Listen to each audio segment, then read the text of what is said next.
Hey there, and welcome back to On Your Terms. I'm your host, Sam Vander, attorney turned entrepreneur who helps you legally protect and grow your online business using my DIY legal templates and the ultimate bundle.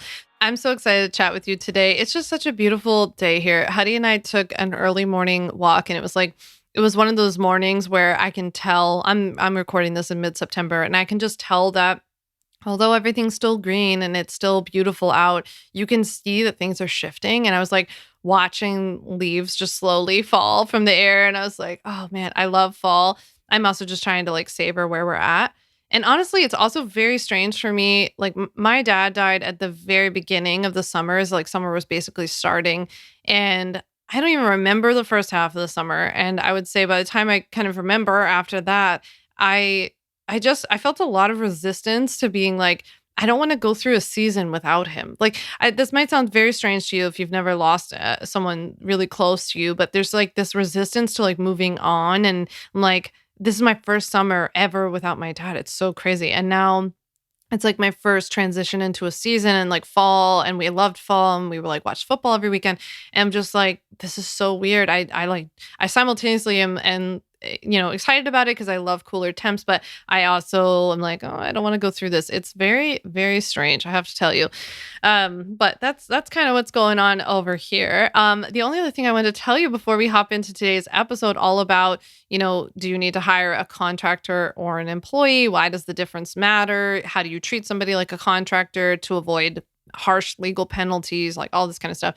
I just want to tell you that, for one, if you haven't yet, make sure you tap the link below to sign up for my email list. I started an easy email list sign up where you can get on my email list and just start receiving my emails without going through a marketing funnel, because I started a legal Q&A column every single Thursday. I take a reader's question and I answer it for all of you, and they've been so good so far. People have really, really been loving these legal Q&As. I call it Sam's Sidebar. And you can submit your question there. So make sure you tap below to get onto my email list. No massive marketing emails or anything like that. Just straight up advice for your online business.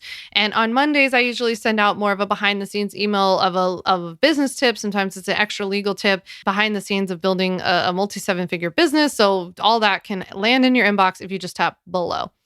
So why is this topic important? Why are we talking about contractors and employees? So you might be getting ready to hire. You might already have some people, some contractors working for you, or even an employee. People ask us about this so often. And I feel like I've learned so much from hiring both contractors and employees. And I helped so many business owners do the same when I was a practicing attorney. And this is just an area where we need to get this right, because otherwise we can really land in legal hot water. And I don't say that very often, but especially when it comes to employees, we really, really need to make sure that we get this right. So today I talked to you all about, what is the difference between an independent contractor and an employee? Legally speaking, how do we classify them? What are some of the tests that the different states use in America? I give you the resources that you need for that. And then I go over some of the steps to like find and hire an independent contractor who's actually going to stick and like work well for your business. So before we hop into this episode, I just want to give a shout out to Linda, who left a review on Apple Podcasts. Linda said, I'm preparing to launch my creative coaching business in the next few months, and am I ever glad I found this podcast before I actually did. I'm a literary agent, so as somebody who deals with contracts in my day job, I thought it curious that there's barely any talk of the legalities of launching an online business, at least on the coaching side. I'm devouring these episodes like, whoa, and don't plan on stopping. Sam, keep doing the good work. Well, thank you so much, Linda. Thank you for being the reviewer of the week. And you can be a reviewer of the week by leaving a review in Apple Podcasts of my show, On Your Terms, and you'll be entered to win a $20 Starbucks gift card. So just go ahead and leave a review real quick. It helps us out so much. Thank you so much. And I am so excited to chat with you today all about hiring contractors versus employees. So let's talk hiring contractors and employees. And this is something that maybe you're thinking like, I'm not quite there yet, or maybe you are like on the precipice of hiring your first contractor. I want you to listen to this episode anyway, because this is something that you want to lay the groundwork for ahead of time, and not something that you, like most things when it comes to legally protecting your business, like you never want to be in the throes of something and then being like, oh shoot, I got to get a contract for that, or I have to get insurance or whatever. We want to do this stuff ahead of time. Like as much as you can get done ahead of time, the better. So I think it's really helpful to just listen to this conversation, like even if you're not quite there yet, so that at least you start thinking about it. I wish that I would have thought more, about not the legal piece, but necessarily about like who I needed in terms of what kind of role do I want to fulfill? Like what kind of tasks and duties do I want this person to have? And it wasn't until the business got pretty big that I even started thinking about like what we call an org chart, an organizational chart, which is like something I used to make for people when I was a corporate attorney. And I can't believe I have one for my own business now. But even when it was just myself, I wish I would have started to like sketch this out a little bit. And so I just wanted to say that before we get started, because I want to encourage you to be open to listening to this and like having this conversation today. So one of the reasons of many I wanted to have this conversation with you today is because, first of all, you guys ask me about it a lot, but also because, like per usual, I see people in our industry treat hiring really loosey-goosey. And I mean everything from like hiring their VAs to hiring employees to treating contractors like employees. Like just the whole thing is kind of all over the place. And it's yet another thing in our industry that I just tend to look at as a lawyer and I'm like, oh, like I cringe, right? So I thought I could kind of clear it up today. And I don't want you getting this advice from like a friend or a business coach who's just like, yeah, just hire them as a contractor. Like you don't need to do that. You need to make sure that you understand you at the end of the day are responsible for your own business, right? So what's the problem with, we're going to talk a lot today about like, are you hiring a contractor or are you hiring an employee? If you have contractors already, are you treating them like a contractor? Or are you treating them like an employee? This episode is super important for you if you already have contractors.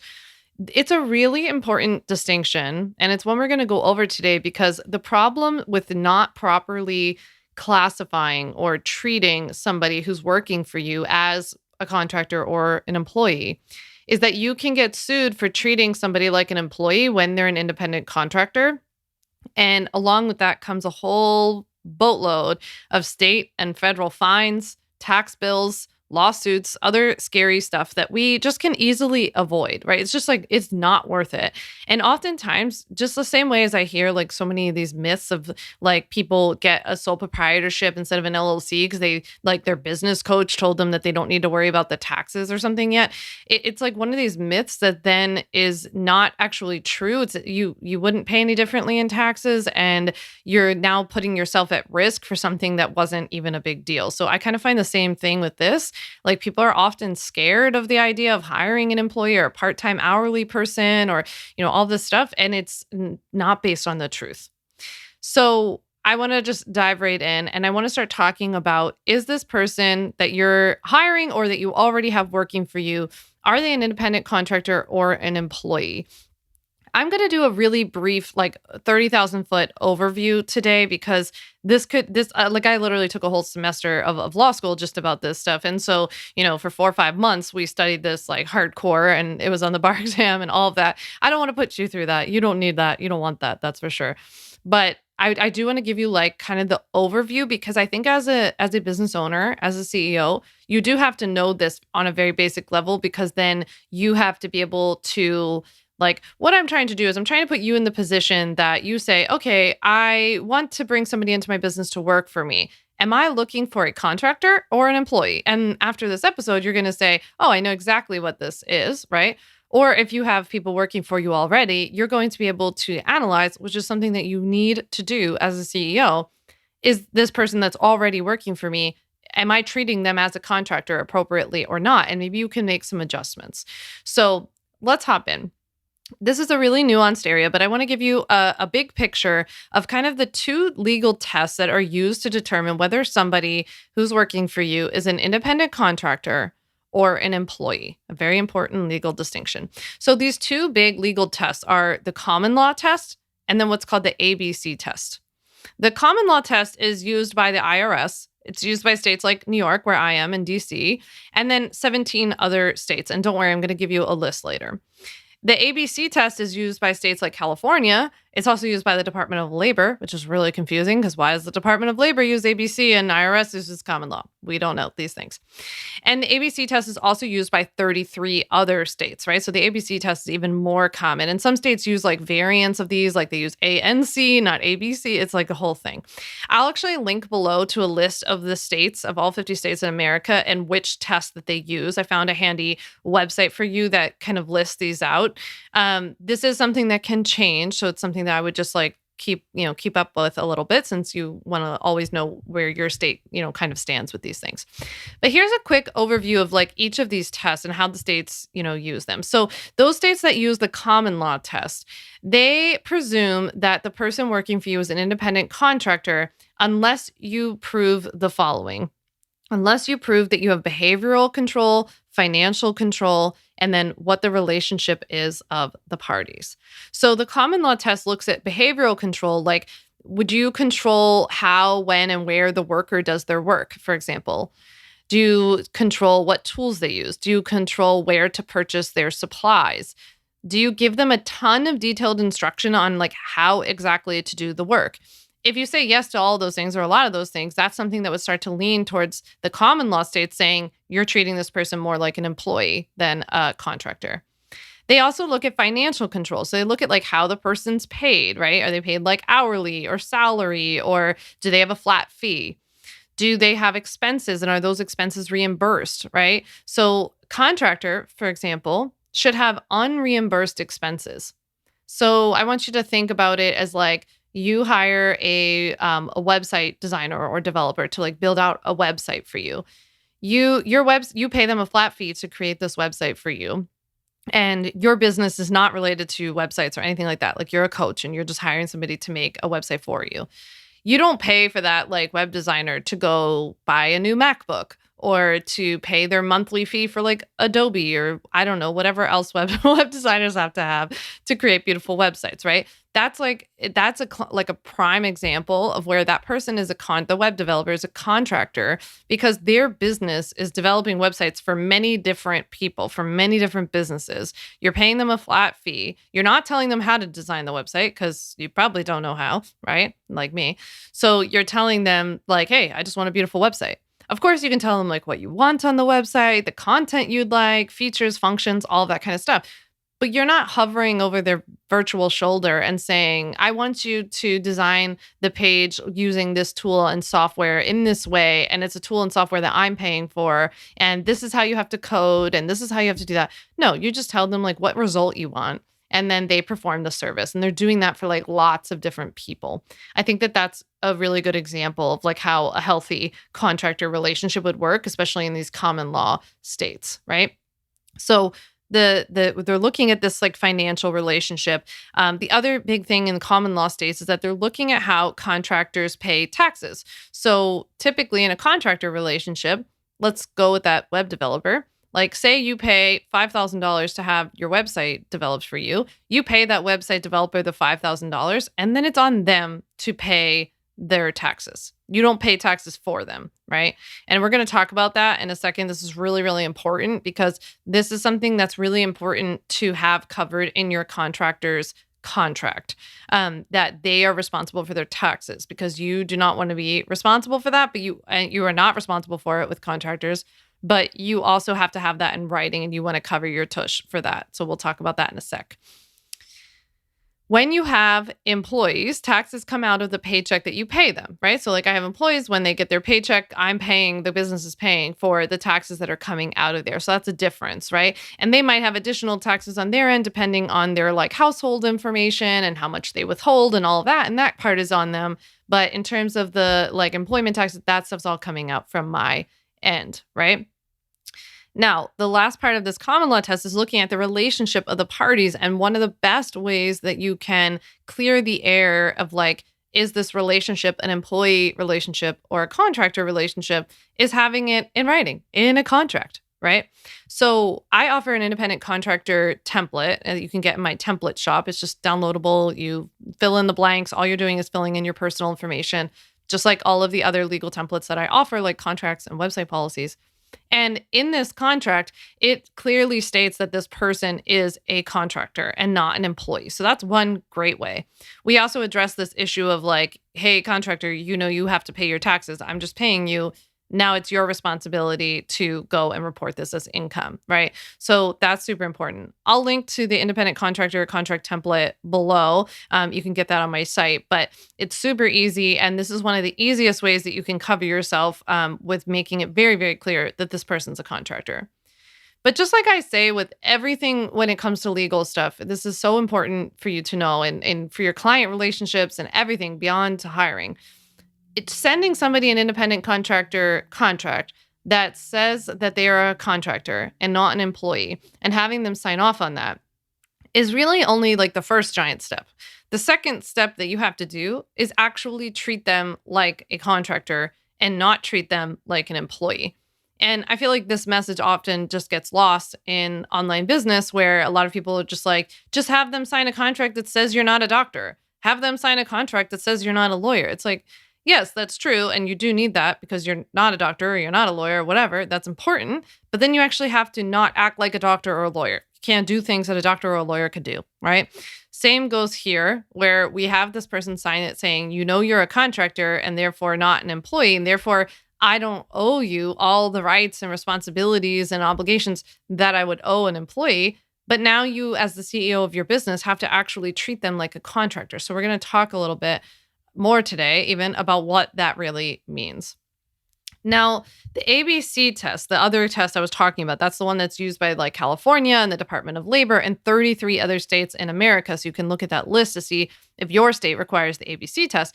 It kind of does the opposite of the common law test. So in the ABC test, it presumes that the person working for you is an employee unless proven otherwise. Here are the three factors that the ABC test looks for. They look for, number one, the worker is free from the control and direction of the hiring entity in connection with the performance of the work, both under the contract for the performance of the work and in fact. What does that mean in English? Well, it kind of goes back to that behavioral factor of the common law test. It just wants to know that this worker is free from the control of you, right? Go back to that web designer, example I gave. You're not standing over their shoulder. You're not telling them how to do it. You're not controlling their job. I want you to think of it as like the whole point of you hiring this contractor is that they're the expert, right? Like when I hire a copywriter or a web designer, I'm not telling them what to do. I'm just telling them what I want as the end result. Like I want 10 sales emails or I want a funnel or I want this web page, right? But I don't know how to do it, which is why I'm hiring them. So that's like a perfect example of a contractor versus an employee. Like my director of operations, Lindsay, who works for me, we work very closely together, but I can work with her more to say, this is how I want things done. I also need to have a meeting with you at 11 a.m. today and you have to be there, right? This is how I want this stuff to look, or this is the process I want looking forward. This is how I want you to work with our other people who are working here. So we can have a bit more of that kind of relationship because she's an employee here. So it's different. So that's number one under the ABC test. Number two is the worker performs work that is outside the usual course of the hiring entity's business. What does that mean? That means that, for example, if you are a business coach and you're in a state that has the ABC test and you want to hire co-coaches for your business program, I think that is a sticky situation in which you want to talk to your own lawyer in your state about whether or not that person might fall under this ABC test and violate number two, right? Because, I have a legal templates business, so maybe I could hire a copywriter who writes something for me or a web designer or a logo designer. That's not what I do. If I started hiring people who write legal templates for me, which I don't do, I do them all myself still. And that is the plan moving forward. But if I did, then that's kind of what would fall under the second factor. The third and last factor under the ABC test is that the worker is customarily engaged in an independently established trade, occupation, or business of the same nature as that involved in the work performed. So that means, in plain English, the worker that you're hiring is like a web designer who designs websites for other people. This person has a business of their own, right? I think it helps when that person has like an LLC or a registered business of some sort. They have a business of their own where they're providing the same service to other people. So they're clearly a contractor because they're just like dipping into people's businesses and doing projects, right? That's how I would look at factor three. So that is briefly the common law test and the ABC test. I want to, though, break down like if you're hiring an independent contractor in general, how do you go about hiring this person? Because now that we understand, okay, I get the gist of hiring a contractor. I can't tell them what to do. I can't tell them where to be all the time. I can't tell them you have to work from 9 to noon and sit at your desk and you have to be available to me. So you can't have all of this like behavioral, financial control over them. We understand that you need to have a contract in writing that says that they're a contractor and not an employee. And that, that's very important to then also make sure we're acting like that and putting all of this into practice. But how do we actually go about hiring someone for an independent contractor role? Today, I'm only going to talk about hiring contractors. If you want me to talk about hiring an employee, a full-time or a part-time employee in a future episode, DM me on Instagram and let me know that that's something you'd be interested in. I kind of wanted to start here because I think that more people hire, like I know for me, the first several people I hire were contractors and not employees. So if that's something that you'd find helpful, just let me know. Let's talk about hiring a contractor.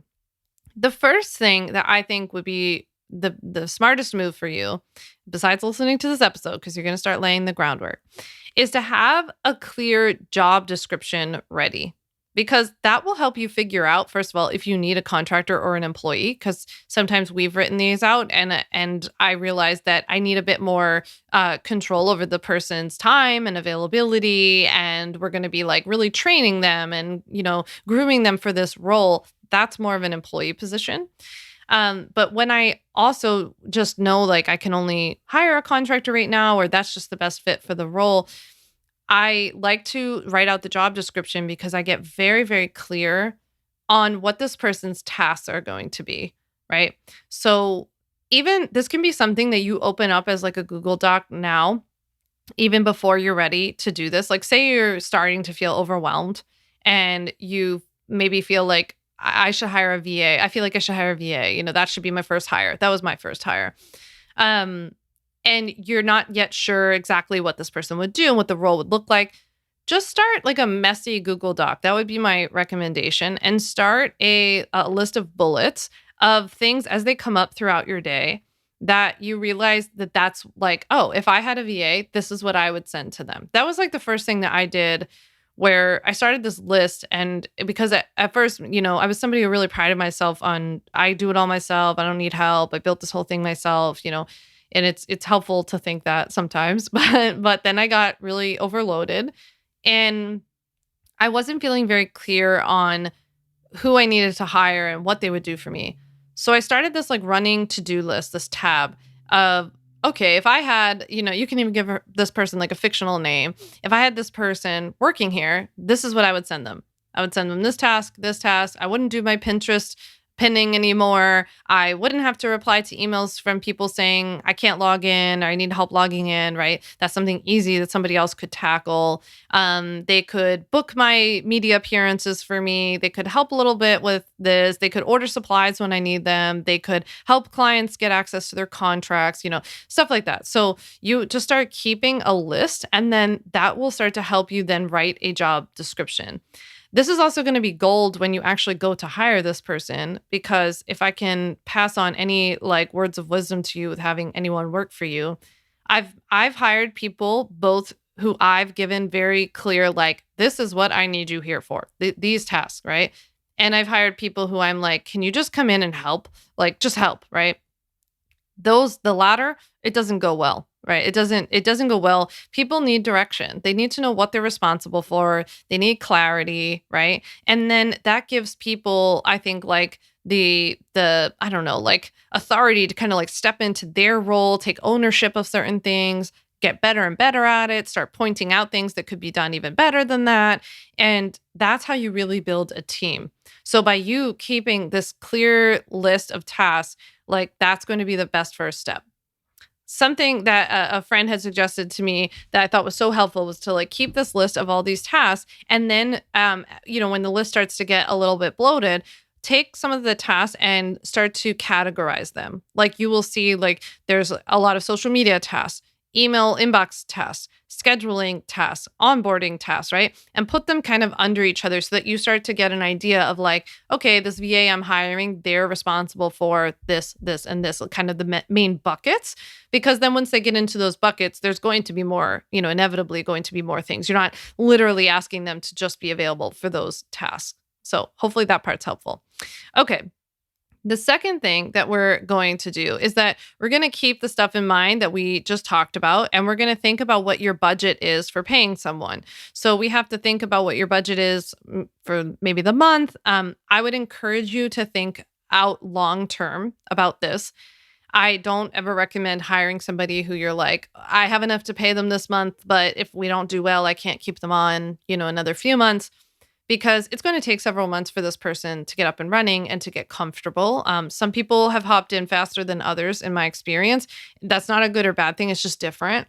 And some roles in particular just take more time to kind of like get into it and get settled.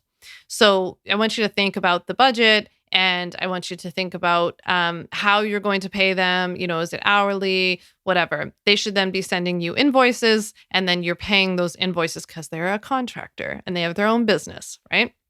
And I want you to keep in mind that if you're hiring them as a contractor, you're probably doing so because they have an expertise or a skill that you either don't have or you can't fulfill.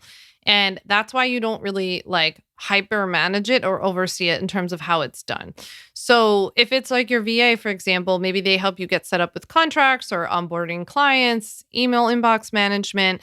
You're telling them like, I need these contracts to be sent out and stuff, but you're not hovering over them, or you can't say, I need these contracts to be sent out at 9 a.m., on the dot or something like that. So there has to be a little bit of flexibility. You of course can say, I need these sent out within like 24 hours, or these kinds of things, but we just can't dictate kind of the specifics for them all the time. Another thing I want you to keep in mind when hiring a contractor, because it depends on what you're hiring them for, is whether this is a work for hire situation or not. So let's say you were hiring somebody as a contractor just to create a logo for you. I mean, even that kind of relationship is like hiring a contractor. It's just a temporary thing. You, though, want to, or maybe you want to have the intellectual property rights in that logo.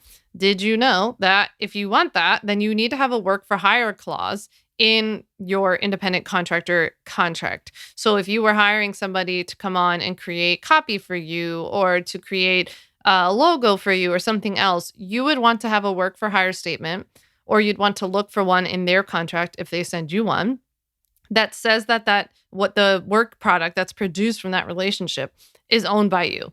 That's something that you would definitely want to check out. If you think that you own the work, you want to make sure that there's a work for hire statement. Now, next things, the next step really is like if you've plotted out this job description, you've thought about how you're going to pay them, and you've budgeted for this, you have a very clear idea of like how your relationship has to go. Now we really just send them an independent contractor contract and a blank W-9 form to complete. So I use HelloSign to send and sign contracts. It's it's an e-sign act compliant platform that you can send and sign contracts through. So I use that. I just send them the contract through there. And then we send along a blank W-9 form for them to complete. Sometimes contractors will send that to us. It depends kind of how far along they might be in their business journey, if they know. But you absolutely need a completed W-9 from them along with that signed independent contractor contract. I will drop the link below to both my independent contractor contract template for you on my site. I'll share my HelloSign link with you below. It's an affiliate link that gives you some free signatures to send back and forth to set up on HelloSign. And then I'll also drop the form below to on the IRS's website for the W-9 for you. All right. So from there, once we've sent and signed all that, we've made sure it's all complete. I mean, make sure you save it, save it to your Google Drive or wherever you keep these things. I have an operations folder in there, which we then have like an HR subfolder under operations, and we save anything and everything related to hiring there. Now it's time to onboard them. That's like a whole nother episode for a whole nother day about, training people and like how do we work with them and give them feedback. You can let me know if you'd want an episode on kind of like management and development of contractors who are working for you, or Hiring employees, same thing. But if I can give you any one tip before we go today, I just have to tell you this because this is something I feel like I've learned the hard way. And you might be like me and be somebody who just sometimes is like, I'll just do stuff myself, right? I'll just do it myself. I can get in there. I can do it really well. I'll do it myself. If I can give you any tip is that if you want to have a healthy and successful long-term relationship with contractors who get better over time and who start to like read your brain and be able to produce stuff that's really like a mimic of what you just would have done yourself. It's that when you see something that you don't like let's say you get a social media graphic back and you're like, I don't like this. This isn't how I would have done it. Or you get copy back and it's not the way you would have said something, or a website page back, same thing. Instead of you going in and fixing it yourself, which is what I did for literally like years, and it's a terrible, nasty habit that you need to drop, right? I want you to record like a Loom video or some other screen capture kind of video of you talking to them about what it is that you don't like, why you don't like it, and how you would like it to be done instead. And then your only job is for you to send that Loom video back to them and let them change it. Because then they are going to learn, first of all, by hearing you talk through it. I mean, because most of the time this is just, simple oversight of like, oh, I didn't know you like it like that, or I didn't know you don't like me to say this. So it's no problem. It's just that that's how people learn. And they have to learn by doing. And if you go in and fix it for them, even if you tell them like, hey, I went in and fixed this for you because I don't like it, they're not going to learn the same way as if you encourage them to go in and do it, the right way. Because now the goal would be that the next time that graphic comes to you, it looks different, right? And maybe those changes and that feedback gets shorter and shorter over time. That's how people learn, and we have to let people like self-actualize and kind of like step into these roles. We don't want to micromanage. People start to think, well, she's going to nitpick and change everything herself anyway. What's the point? Like she's going to change it all, so I'll just send it to her like this, right? I am guilty of this. This is a very difficult thing to work through as somebody who for years and years did everything myself in the business and really does care about the details and I see everything, I look at everything. That's how I am. It's how I am as a CEO, but I'm not empowering the people who work for me, whether they're contractors or employees, by stepping in and doing their job for them. And they are more than capable. So they just need feedback. They need some guidance. They can't read my mind. And so I just wanted to leave you with that tip today on when you're starting out with these relationships, or if you have some of these already, to make that shift if you don't already. So please send me a DM. Let me know if you found this episode helpful. Let me know if you would want any follow-up episodes after this one about any other topics related to hiring, having contractors, employees, any of that stuff. I am so happy to help. If this episode was helpful to you and you think it'd be helpful to a friend of yours, please do me a favor. Go ahead and just text them the link to this episode real quick. It's so helpful for helping us spread the word about On Your Terms. I hope you love listening to On Your Terms. I certainly love delivering these for you.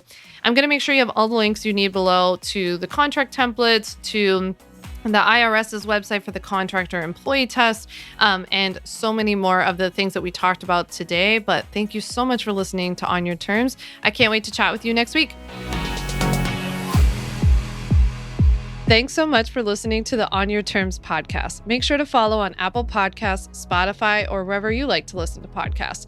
You can also check out all of our podcast episodes, show notes, links, and more at samvanderwielen.com/podcast. You can learn more about legally protecting your business and take my free legal workshop, 5 Steps to Legally Protect and Grow Your Online Business, at samvanderwielen.com. And to stay connected and follow along, follow me on Instagram at samvanderwielen and send me a DM to say hi.